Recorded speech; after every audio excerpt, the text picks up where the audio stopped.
Today we are going to be testing out the A620 chipset from AMD with a Ryzen 7 7800X3D. Now, the curiosity peaked for this motherboard chipset because in the past I have extracted a lot of value out of AMD's cheaper motherboards, especially with their high value CPU lineups like the Ryzen 5 3600, for example. I found that that CPU and that motherboard provided extremely good value for money.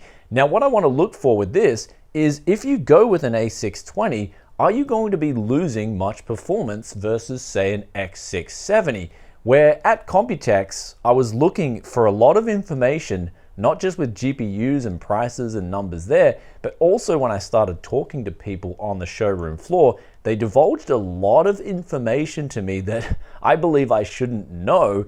But regardless, I'm going to be sharing with you guys here today. The first of which is the A620 chipset itself. It costs $28.50 for motherboard companies to source this from AMD.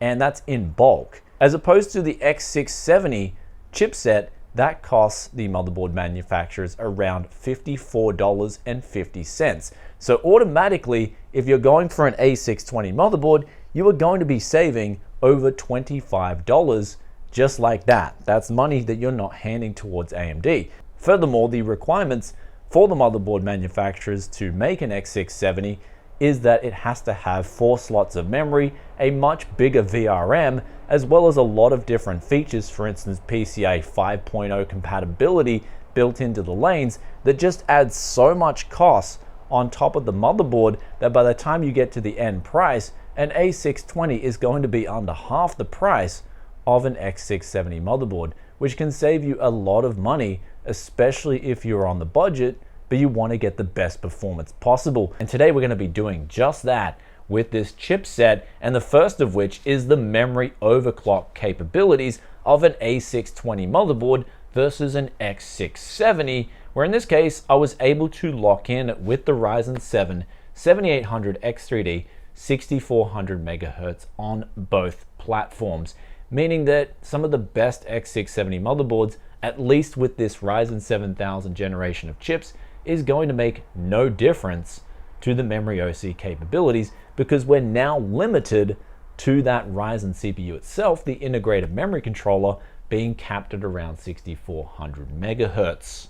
Though what about gaming performance? Let's test that out right after today's video sponsor. And also guys, sorry I've been a bit of a hiatus. I will answer that towards the end of the video also. Never pay full price for Windows 10 or 11 again. With today's video sponsor, SCD Keys, you can get activated for as little as $15 using that coupon BFTYC. Links in the description below.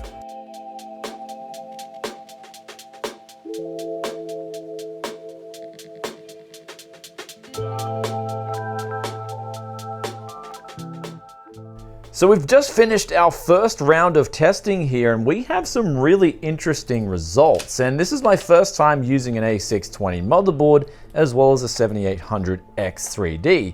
And what I'm noticing here is straight away there was high idle power consumption on this CPU, on this motherboard. It was all the time over 30 watts.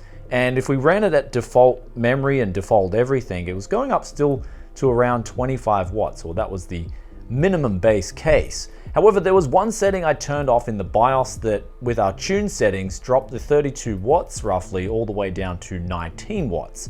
And this was the Encore SoC always high voltage setting. So if you turn this off, then it will basically essentially have that scale with the processor, and when the processor isn't under full load, for example, it will drop down the power consumption. So if you've been wondering why your 7800X3D perhaps runs a bit hotter and perhaps uses a bit more power consumption out of the box, then hopefully this will solve that issue regardless of what motherboard you're on. The next problem that we were coming into to sort of overcome here was the default power consumption on the A620 motherboard itself. And here's where we got 80 watts out of the box in Cinebench R23 at around 17.7 thousand points. And then if we looked at the motherboard's VRM itself, that was going up to around 86 degrees with the heatsink at 61 degrees. So For the A620 motherboard, this would be the most I would want to use with this combination here would be a 7800X3D. I wouldn't go any higher unless I could tune the CPU down to around this 80 watt level, as going any higher will go over 90 degrees, and I generally like the VRM on my motherboard, especially if I'm going to be using this combination for a few years, to run under 80 degrees.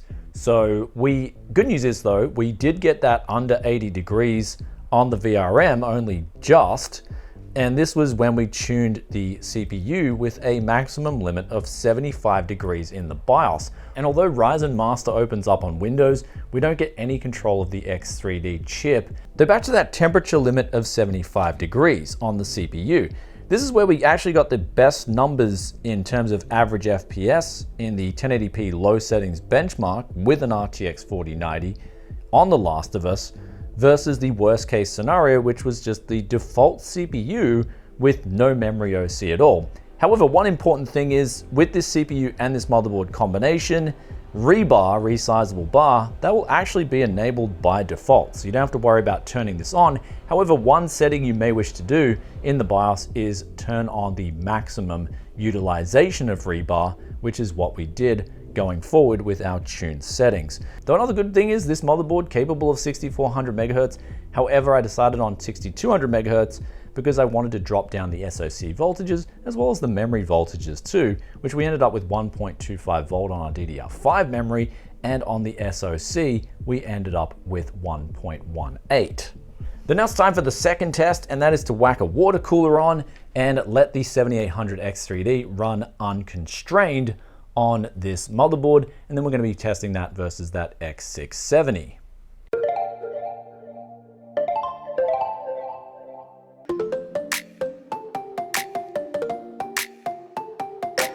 So now we just finished up with the X670E and the 7800X3D and a water cooler, and I decided to compare this versus the results on the A620M HDV M.2 Plus, and the results were really nothing special. The gaming numbers at 1080p lower settings, moving on into 1440p high settings, and then even 4K Ultra in The Last of Us showed us that we were getting very similar numbers coming down to mere variance between these two motherboards testing out with this CPU.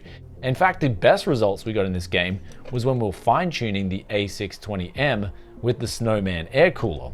Though moving on now to D4. Now I have to pronounce this game as D4 because I got demonetized in the previous PC build video that I did with this game, and it's the only thing that's really different to what I've been doing at Tech Yes City, but I wish YouTube would actually give me clarification as to what exactly demonetized the video instead of just outright saying, you're demonetized, deal with it. So it's kind of a bit frustrating there. But anyway, 1080p ultra settings, 1440p ultra settings in 4K. Now we used ultra settings across the board because this game actually has a 400 FPS limit that I didn't know about until testing with the CPU and GPU. And so 1080p low versus 1080p ultra, there's going to be virtually no difference in FPS with this combo, except the visual quality is going to be significant. So here's where we got around 395 average FPS. The 0.1% lows did drop down to under 100, and I was testing it out in a very heavy dungeon with a lot of creeps. So this would be a benchmark that is pretty intense on, I guess at times, on the CPU, and there's a lot going on. Though at 1440p, 310 roughly average FPS, and then at 4K, 155. This was with the extra HD textures enabled when we installed the game, which adds about 40 gigabytes onto the install. Moving on to Hogwarts Legacy, the final title in today's benchmark here, getting over 200 FPS on both configurations at 1080p lower settings, moving on to 1440p high, getting over 150 average FPS, and then at 4K getting over 100 average FPS at ultra settings. So really, when it comes down to gaming, you're not going to be losing anything going with an A620 over, say, the most expensive X670 motherboard. Now, this is where we're going to break it down further in this video and go, well, surely if you're spending this kind of money on the CPU, GPU, you should at least spend a little bit extra on the motherboard. And I do agree with that, certainly, but I do like to test things and know where the limits are, especially for entry-level motherboards, on the AMD platform. I mean, for instance, would I be pairing a 7950X with this motherboard? Absolutely not. I would go for something a little bit more, especially in terms of having some options to tune the CPU, which is something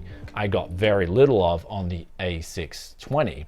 But in terms of it working with these 8-core and 6-core CPUs, it works absolutely fine. And if you're looking, for instance, you see a Ryzen 7 7700 with a cooler on sale, because they include the Wraith Prism, if you see that on sale and then you see this going for under $100 and some cheap DDR5 memory, you can put together something really good in terms of your bare bones kit for a new PC build and save quite a bit of money.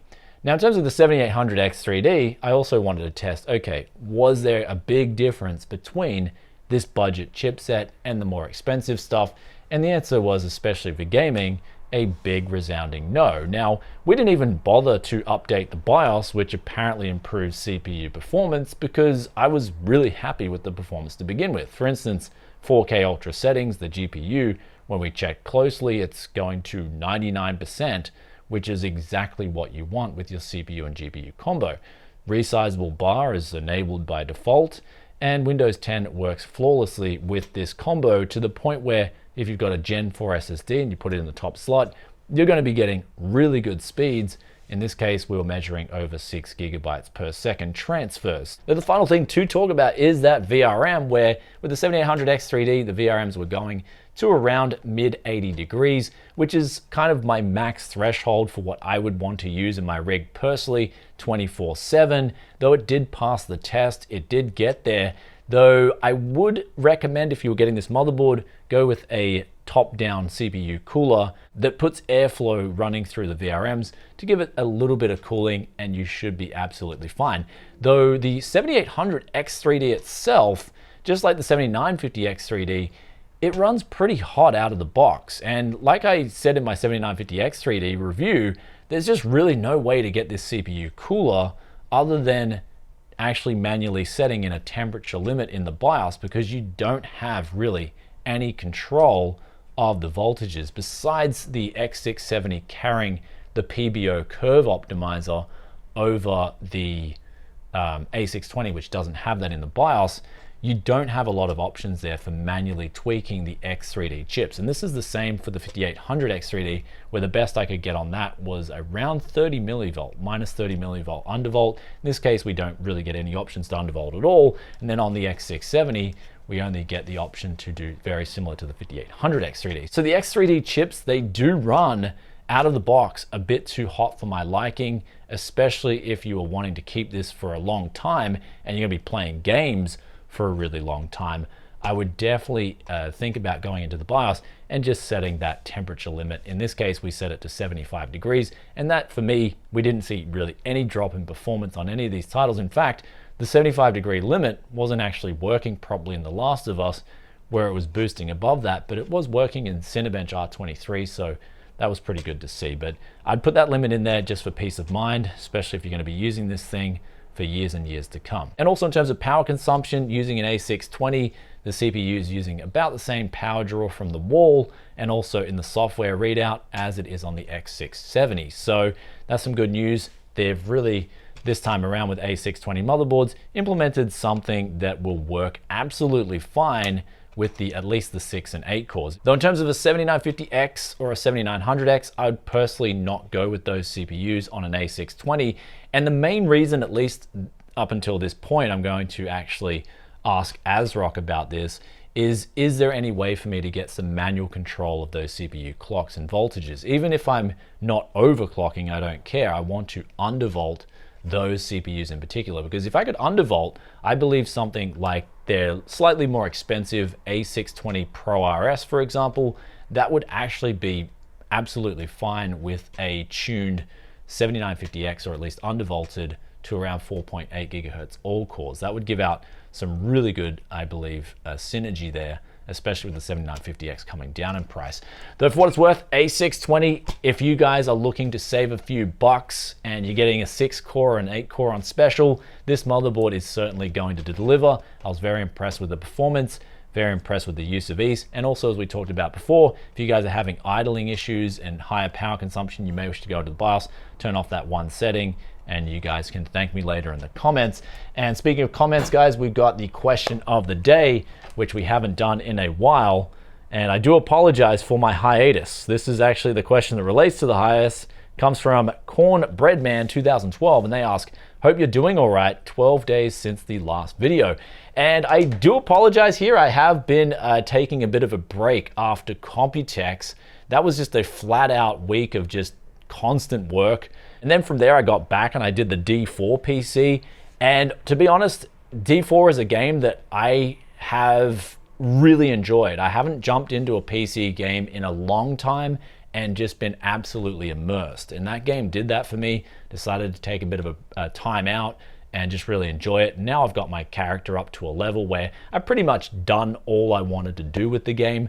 And I'm waiting for, honestly, for Blizzard to update the game, and so I can try out new things without having to waste time reconfiguring my character already. So I'm waiting for them to have different character profiles. So in that term, I'm done with the game. But the good thing is we're now set up with D4 benchmarking to benchmark it at a real sort of congested level where we're going to get you guys good numbers, at least when it comes to benchmarking that game. So sorry for the hiatus, but I guess I needed a bit of a break. Hope that answers that question. And we've got some really cool content coming up in relation to some of the deeper answers that I was digging for at Computex. So make sure you stay tuned for that. And if you guys enjoyed this video, then be sure to hit that sub button, ring that bell, and I'll catch you in another tech video very soon.